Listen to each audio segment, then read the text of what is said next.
ఓం గురుభ్యో నమః. శ్రీ శంకరాయ నమః.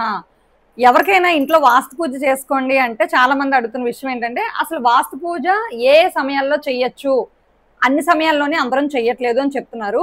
ఖచ్చితంగా వాస్తు పురుషుడిని పూజించాల్సినటువంటి రోజులు, వాస్తు పూజ చేయాల్సినటువంటి సమయాలు ఏంటంటే గృహానికి సంబంధించి శంకుస్థాపన, గృహారంభం చేసేటప్పుడు వాస్తు పురుషుడిని పూజించాలి. అదే విధంగా గృహప్రవేశం సమయంలో వాస్తు పురుషుడికి పూజ చేయాలి.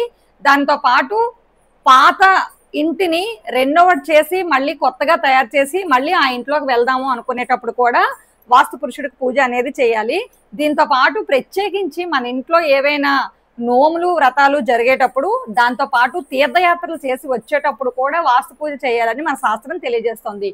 దీంతో పాటు భాద్రపద మాసంలో వచ్చేటటువంటి వాస్తు పురుషుడి యొక్క జన్మదినం రోజు కూడా ఇంట్లో వాస్తు పూజ చేసుకోవడం వల్ల మనకి తెలియకుండా మన ఇంటి చుట్టూ ఇంట్లో ఉండేటటువంటి వాస్తు దోషాలు ఏవైనా ఉన్నట్లయితే అవన్నీ తొలగిపోతాయి అని మన శాస్త్రం తెలియజేస్తుంది.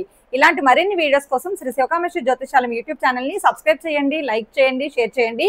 దీంతో పాటు జాతక సంబంధ, వాస్తు సంబంధ, ముహూర్త సంబంధ విషయాల కోసం అపాయింట్మెంట్స్ ఏవైనా కావాలి అనుకుంటే, మమ్మల్ని మీరు సంప్రదించాలి అనుకుంటే కింద కనిపించేటటువంటి ఆఫీస్ ఫోన్ నెంబర్కి కాల్ చేసి అపాయింట్మెంట్ తీసుకోవచ్చు.